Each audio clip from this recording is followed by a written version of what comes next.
The morning after a heavy storm in Texas, Linda took Max, a golden retriever, out for their usual walk. But when her golden retriever Max suddenly tore the leash from her hands and began digging frantically in the mud, she knew something was terribly wrong. What he uncovered was shocking: a tiny, half-buried bobcat kitten. Then Max froze, sniffed the air. Something told him there was another. Just feet away, Max started digging again. And then another. 2 fragile bundles, barely breathing. But the real shock: Max wasn't done digging. What began as a morning walk turned into an extraordinary rescue, a race against time, and the beginning of a story that would ripple far beyond that quiet country road. Before we start, hit the like button and make sure to subscribe if you haven't, and hit that notification bell so that you won't miss any new stories. The storm had raged through Mission, Texas for 3 days straight. Rain hammered the tin roofs of homes along the rural outskirts, and the wind bent the mesquite trees nearly double. Water rushed through ditches that were usually dry, carving new channels through the red clay soil and leaving debris scattered across roads and fields.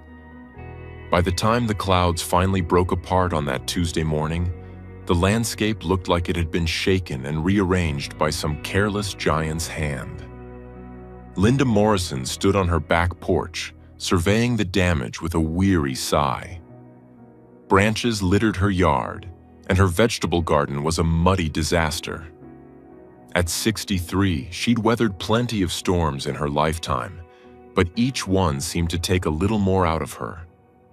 Still, the morning air smelled clean and fresh, and golden sunlight was breaking through the departing clouds in long, hopeful rays. "Come on, Max," she called, reaching for the leash hanging by the door. "Let's go see what the storm left behind." Max, her 5-year-old golden retriever, bounded to her side immediately, his whole body wiggling with excitement. He'd been cooped up inside during the worst of the weather, and his energy was barely contained. Linda smiled despite her fatigue. Max had been her constant companion since her husband Robert passed away 2 years ago. The dog had an uncanny ability to sense when she needed comfort, often resting his head on her lap during her loneliest evenings. They set out down the familiar dirt road that ran past her property, Max trotting ahead on his retractable leash. The road was a mess. Puddles everywhere, and the ditches on either side were swollen with muddy runoff. Linda picked her way carefully, her rubber boots squelching in the soft earth. The morning was peaceful, except for the chirping of birds returning after the storm, and she felt some of the tension in her shoulders begin to ease. They'd walked perhaps a quarter mile when Max's demeanor suddenly changed. His ears perked forward, his tail went rigid, and his nose dropped to the ground. He began sniffing frantically, moving back and forth across the road in an erratic pattern. "What is it, boy?" Linda asked, but Max wasn't listening. Without warning, the dog lunged forward with such force that the leash was ripped from Linda's hand. She cried out in surprise as Max bolted toward the ditch on the right side of the road, his golden coat flashing in the sunlight. "Max! Max, come back here!" Linda hurried after him as fast as her aging knees would allow, her heart pounding with a mixture of annoyance and concern. Max never behaved like this. He was usually so well trained, so obedient. By the time she reached him, Max was pawing desperately at something in the grass beside the ditch. Mud was flying in all directions, coating his paws and chest. His breathing was rapid and focused, and he made small whining sounds in his throat. "Max, stop that right now," Linda began, but then she saw what he was digging at. A tiny creature lay half buried in the damp vegetation and mud. At first, Linda thought it might be a kitten, a domestic cat that had gotten lost in the storm. But as she knelt down for a closer look, her breath caught in her throat. The tufted ears, the spotted fur pattern, the distinctive facial markings. This was no house cat. "Oh my God," she whispered. "It's a bobcat." The kitten was impossibly small, no bigger than a guinea pig, and utterly still except for the shallow rise and fall of its tiny rib cage. Its fur was plastered to its body with mud and moisture, and its eyes were closed. Linda could see it was in terrible condition. Cold, weak, and barely clinging to life. She reached out with trembling hands, afraid to touch it, but equally afraid not to. The kitten was ice cold to the touch, and when she gently lifted it from the mud, it barely responded, making only the faintest mewing sound. It couldn't have weighed more than 2 pounds. Linda's mind raced. Where was the mother? Bobcats were notoriously protective of their young. Had the mother been killed in the storm? Or had something frightened her away? She scanned the surrounding area nervously, half expecting an angry adult bobcat to come charging out of the brush. But Max had already moved on. A few feet away, he was digging again, even more frantically than before. His paws worked like pistons, throwing mud and grass in great arcs. "Max, easy," Linda started to say, but then the dog's paw struck something solid but yielding. He paused, looked back at Linda, and whined urgently. Linda carefully set the first kitten down on a relatively dry patch of grass and moved to where Max was digging. She dropped to her knees, her jeans immediately soaking through with cold mud, and began brushing away the wet soil with her hands. Her fingers encountered fur, then a small, pointed ear, then a tiny, mud-caked face. Another kitten. This one was buried deeper, and Linda's heart constricted with fear as she worked to free it. Had it already suffocated? Was she too late? Her fingers moved faster, careless of the cold mud or the way it packed under her fingernails. Finally, she pulled the second kitten free from its muddy grave. It was slightly larger than the first, maybe 3 or 4 pounds, and its coat was darker. For a horrible moment, it didn't move at all. Then its mouth opened in a silent gasp, and its sides heaved with a shallow, desperate breath. "Thank God," Linda breathed. She sat back on her heels, a kitten in each hand, and tried to think clearly through the adrenaline flooding her system. These kittens needed help immediately. They were hypothermic, possibly injured, and definitely orphaned. But what was she supposed to do? She couldn't just take them home and try to raise them herself. They were wild animals, and they needed specialized care. Besides, it was illegal to possess wildlife without proper permits. Max pressed against her side, his tail wagging slowly as he gazed up at her with soulful brown eyes. He seemed to understand the gravity of the situation. "Good boy," Linda murmured. "You're such a good boy, Max." "You found them." With both kittens cradled carefully against her chest, Linda struggled to her feet and hurried back toward her house as quickly as she dared. Every step jostled the tiny creatures, and she whispered reassurances to them even though she knew they probably couldn't hear her. Back at the house, she gently laid them on a towel on her kitchen table and grabbed her phone with muddy hands.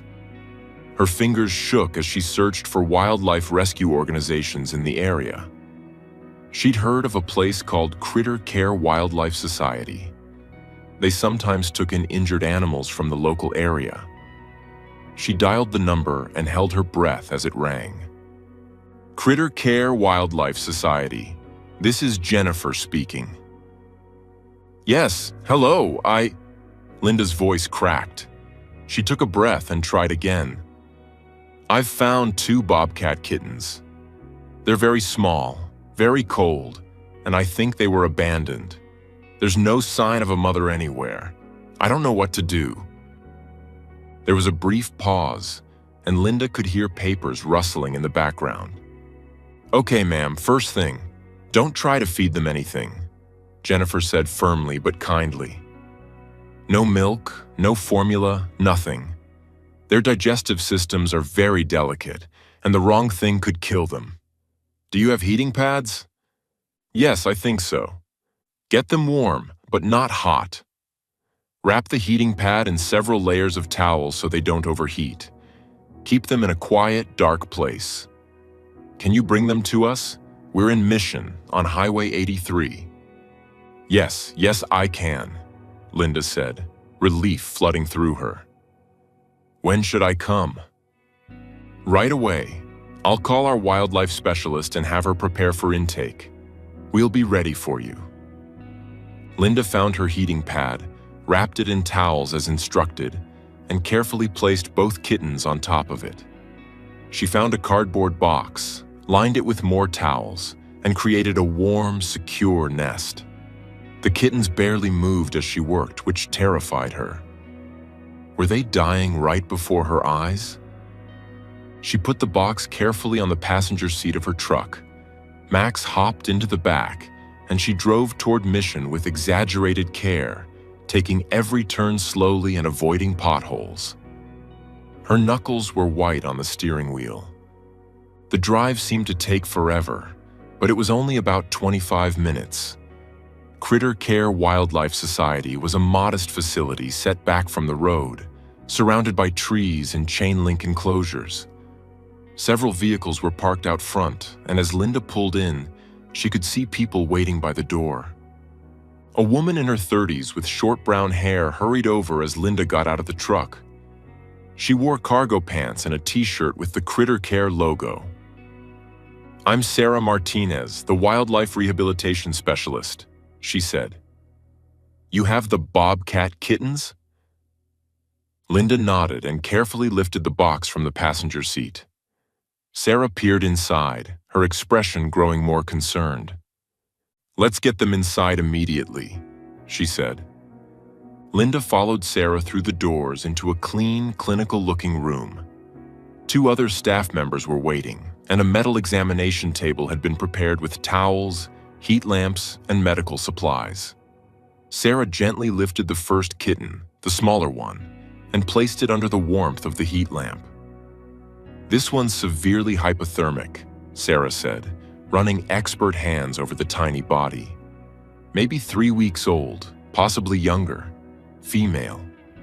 She checked the kitten's gums, felt its abdomen, and listened to its heart with a stethoscope. "Heart rate's too slow. We need to get her temperature up gradually." She moved to the second kitten and performed the same examination.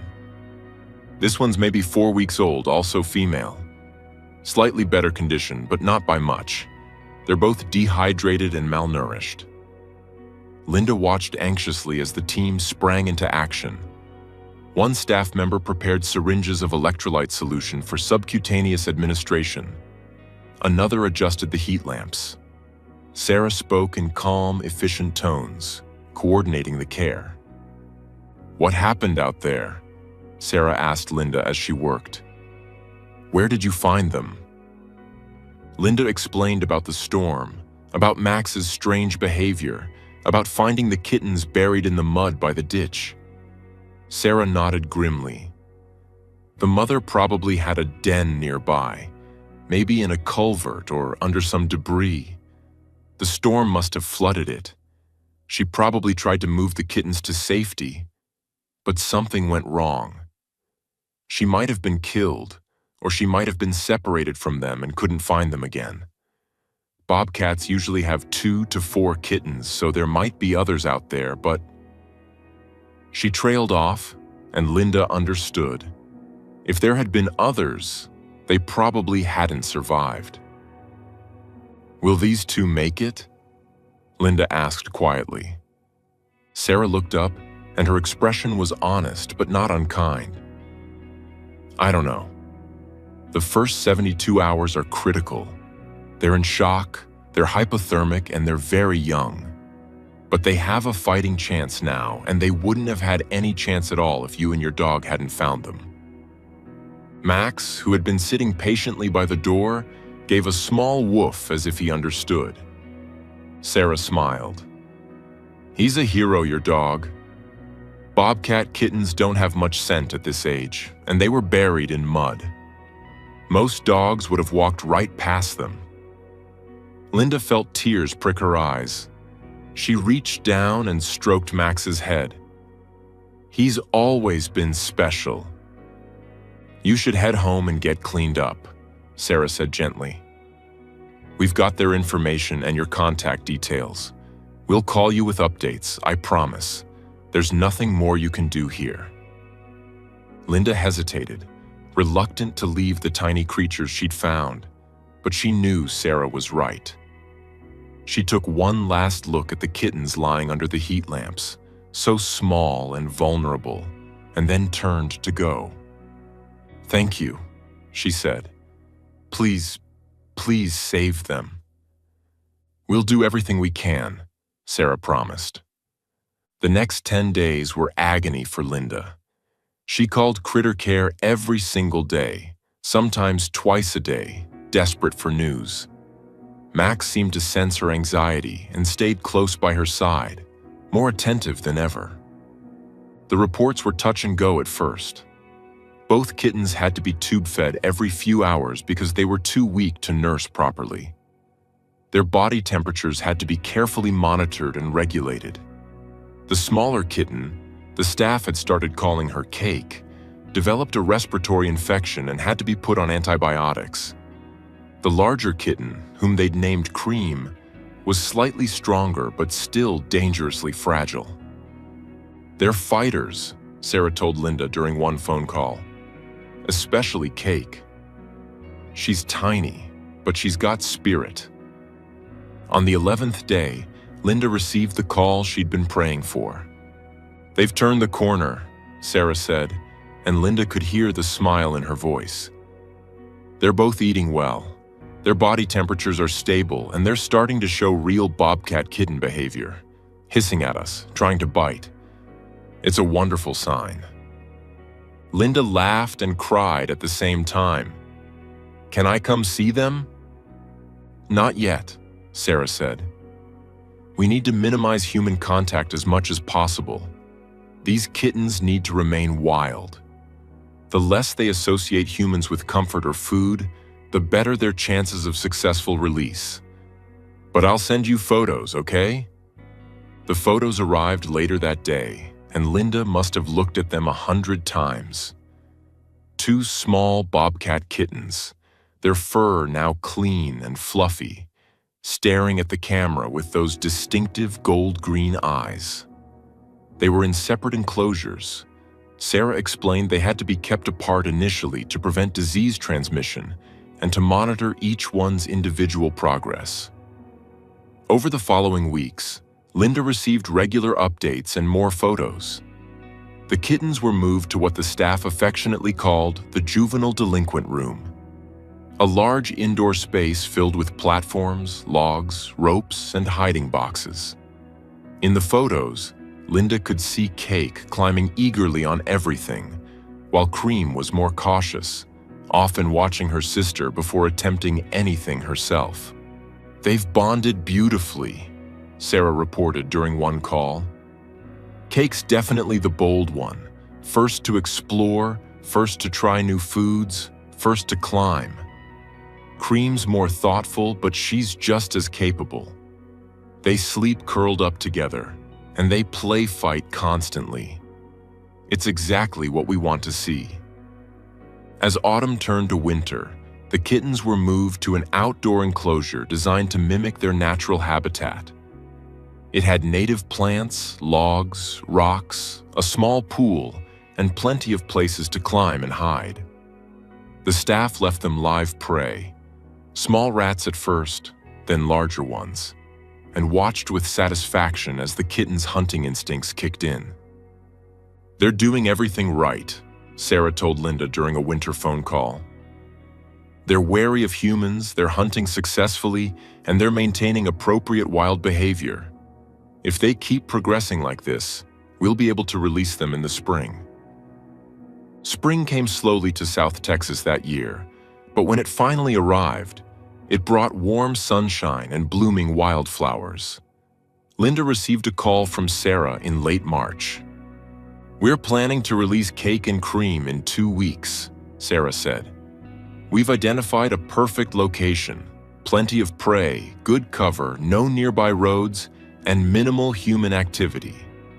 We'll be doing soft release, which means we'll set up a temporary enclosure on site and gradually open it so they can explore and acclimate before they're completely free." "That's wonderful," Linda said, her voice catching. "I know you haven't been able to see them," Sarah continued, "but we thought you might like to visit before they go." "You and Max. He deserves to see them one more time, too. It would have to be from a distance, through the fence, but would you like to come?" "Yes," Linda said immediately. "Yes, we'd love that." 3 days later, Linda and Max returned to Critter Care Wildlife Society. Sarah met them with a warm smile and led them around to the back of the facility, where the outdoor enclosures were located. "They're in the far enclosure," Sarah said quietly as they walked. "Try to move slowly and don't call out to them. They're fully wild now, and we want to keep it that way." Linda's heart was pounding as they approached the large, naturalistic enclosure. At first, she couldn't see anything, just bushes, rocks, and dappled shade. Then Max gave a soft whine, and movement caught her eye. 2 young bobcats emerged from behind a large rock. They were magnificent. No longer tiny, mud-covered scraps of life, but sleek, powerful predators. Their coats gleamed in the spring sunshine, and their movements were fluid and confident. They had to weigh 15 or 20 pounds each now, Linda estimated. They were healthy and strong and absolutely beautiful. The bobcats froze when they spotted the humans, their ears flattening slightly. But then something seemed to change. One of them, Cake, Linda somehow knew, took a cautious step forward. Her nostrils flared as she scented the air.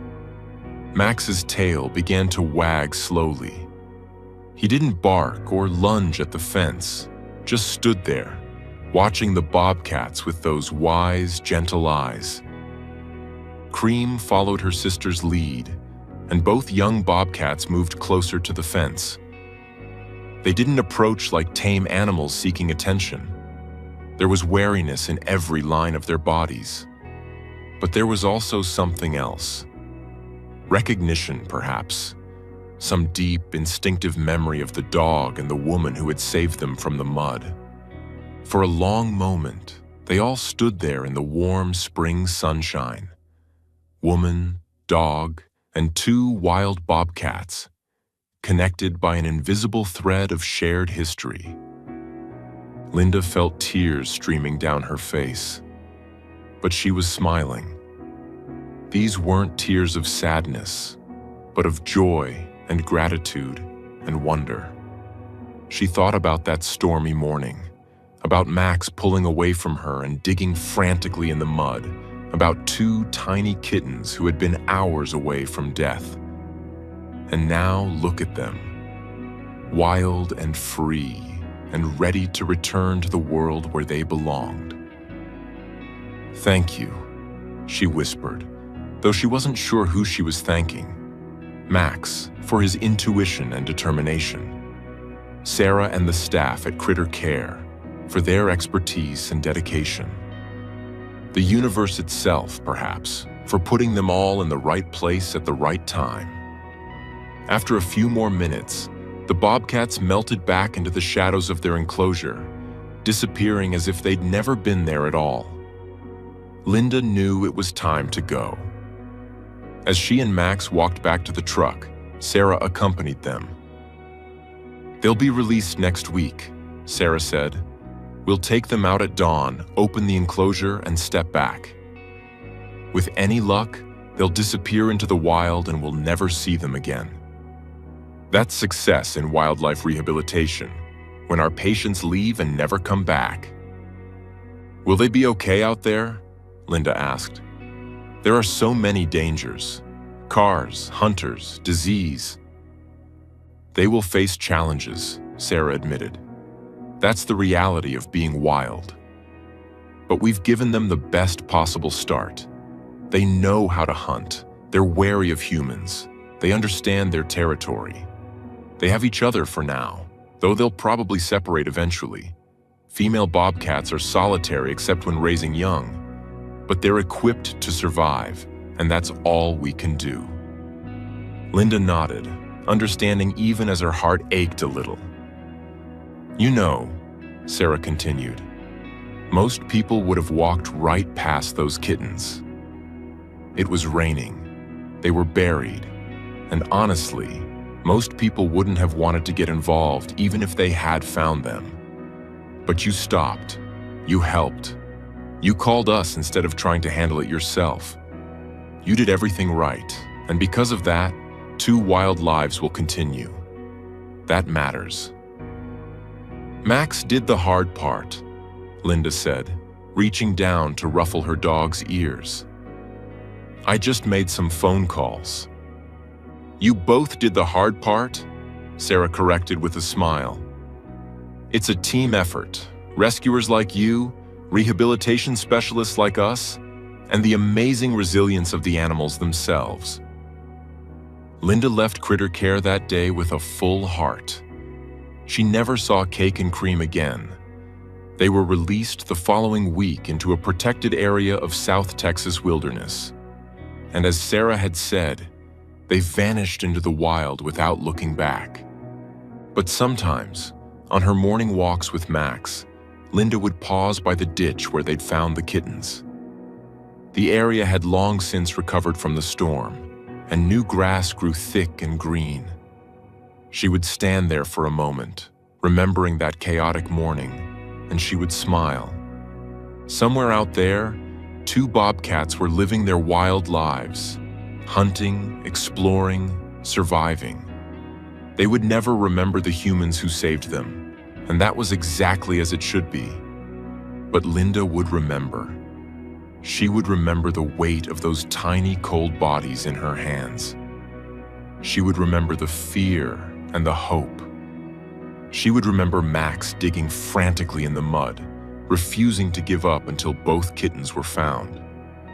And she would remember that sometimes, on the worst days, in the aftermath of storms, small miracles can happen. Sometimes, the lost can be found. Sometimes, the dying can be saved. Sometimes, a good dog and a caring human can make all the difference in the world. Max would lean against her leg during these moments, his tail wagging gently, and Linda would think that Robert would have loved this story. He would have been proud of both of them. Come on, boy, she'd say eventually, giving Max's head a final pat. Let's go home. And they would walk back down the dirt road together, woman and dog, knowing they'd been part of something larger than themselves. A small but significant thread in the great interconnected web of life that bound all creatures together, wild and domestic, human and animal, in this beautiful, complicated world.